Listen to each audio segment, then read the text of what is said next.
What's up, everyone? So picture this. You just made it big, like really big, and you're ready to buy your first private jet.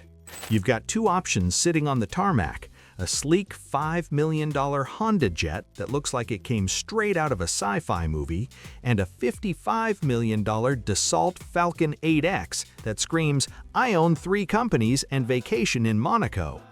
That's a $50 million difference, guys. $50 million! So here's the question. What are you actually getting for that extra cash? Is the Dassault worth 11 times the price? Or is the HondaJet the smartest flex in aviation? Today we're diving deep into both of these birds, and trust me, the answers might surprise you. Let's get into it. The price breakdown. Alright, let's talk money first because, well, that's why we're all here.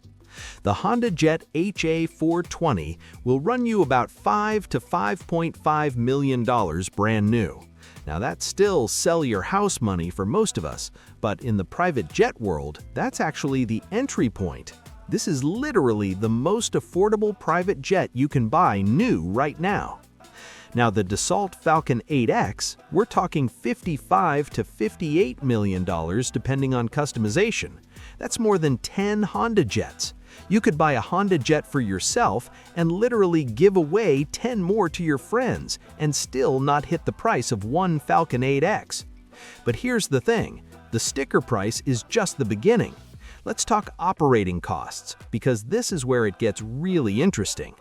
The HondaJet costs roughly $1,100 to $1,300 per flight hour to operate. Fuel, maintenance, crew, all of it. Not cheap, but manageable if you're running a successful business.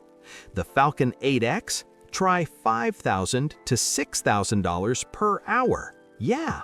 So if you're flying 200 hours a year, which is pretty normal for private jet owners, that's like $220,000 for the Honda versus over $1 million for the Falcon every single year. And we haven't even talked about hangar fees, insurance, and crew salaries yet. Okay, so what are you actually getting for all that money? Let's start with the obvious, size. The HondaJet is cozy, and I'm being nice here. The cabin is about 12 feet long and just over 5 feet tall. If you're over 6 feet, yeah, you're gonna be hunching a bit. It seats 5 passengers comfortably, maybe 6 if you're really friendly with each other. Think of it like flying in a luxury minivan. It's nice, it's way better than commercial, but you're not throwing any parties back there. You've got leather seats, a small refreshment center, maybe enough room for a tiny table if you fold something down. It's intimate. Some people love that, some people feel claustrophobic. Now, the Falcon 8X? Dude! This thing has a cabin that's almost 43 feet long. That's longer than a school bus, and it's 6 feet too tall, so even NBA players can stand up straight. You can comfortably fit 12 to 16 passengers depending on configuration. But here's where it gets wild.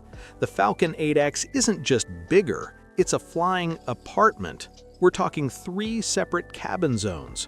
You could have a full office in the front with a meeting area, a lounge in the middle with a full galley kitchen, and I mean full, like actual oven, espresso machine, the works, and a private bedroom in the back with a full bathroom and shower.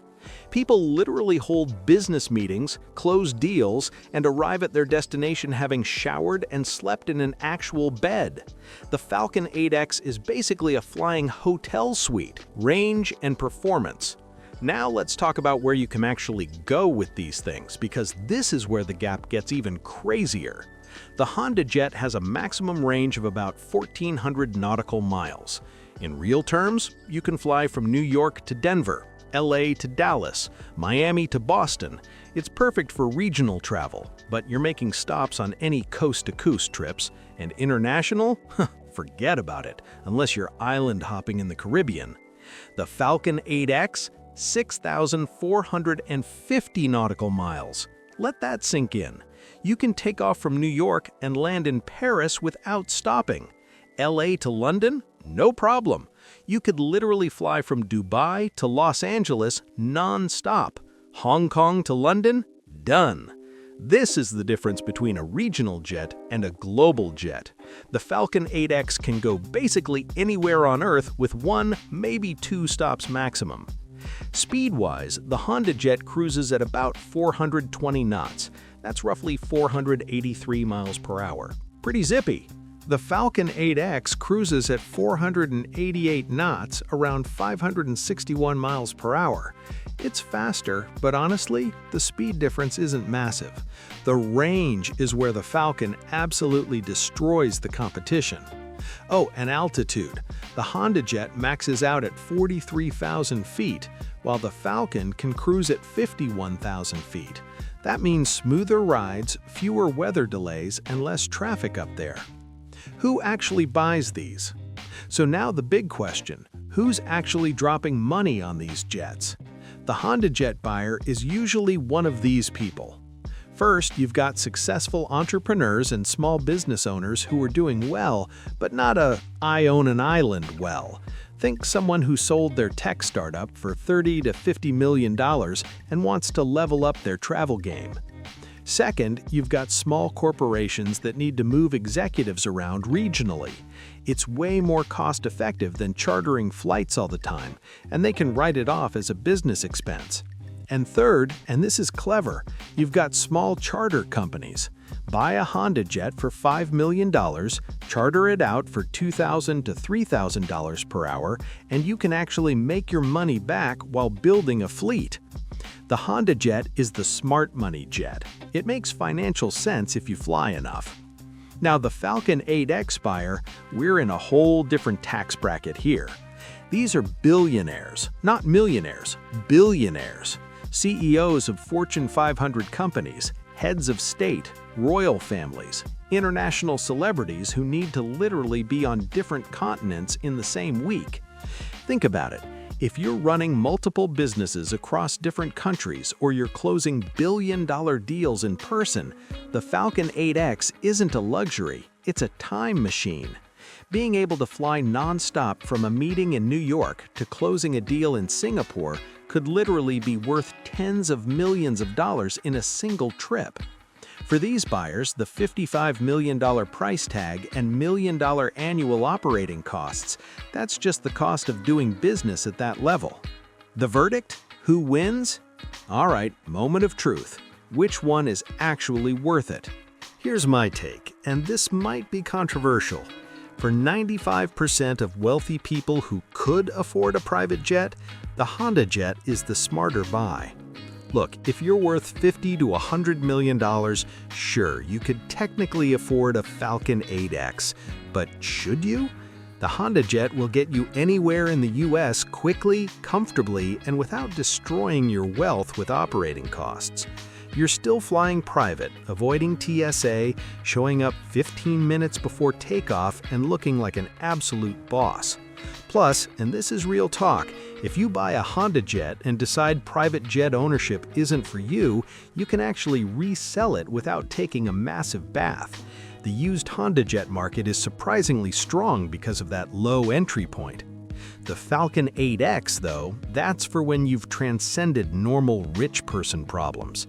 When your time is literally worth millions of dollars per day, when you need to be in 3 countries in 1 week, when you're bringing your whole executive team across the Atlantic for meetings, then the Falcon makes sense. It's not about showing off at that point. It's genuinely about capability. You're not paying $50 million extra to flex. You're paying it because you physically cannot do your job without that range and space. Here's a perfect example. Imagine you're a tech CEO based in San Francisco. You need to meet with investors in New York, close a deal in London, and check on your new office in Singapore. With the HondaJet, you're looking at multiple days of travel, several fuel stops, and you're arriving exhausted at every destination. With the Falcon 8X, though, you're doing all of that in 48 hours. You're working the entire time, you've slept in a real bed, showered, and you're arriving fresh at every meeting. If that efficiency helps you close a $500 million deal, the $55 million jet just paid for itself. So here's my final answer. The HondaJet is the better value. The Falcon 8X is the better tool for ultra-high net worth individuals. It's like comparing a loaded Tesla S to a Rolls-Royce Phantom. The Tesla gets you there comfortably, efficiently, and with all the tech you need. The Rolls-Royce, that's for when you've already won the game and you're playing on a different level entirely. If I personally won $100 million in the lottery tomorrow, I'm buying the HondaJet and investing the other $50 million. But if I'm running a billion-dollar empire, give me the Falcon because my time is worth more than the operating costs. But here's the real question. What would you choose? HondaJet or Falcon 8X? Let me know in the comments. And if you enjoyed this deep dive into the crazy world of private aviation, smash that like button and subscribe because we've got more luxury comparisons coming. Should I do super yachts next? Let me know. Thanks for watching, and I'll catch you in the next one. Peace.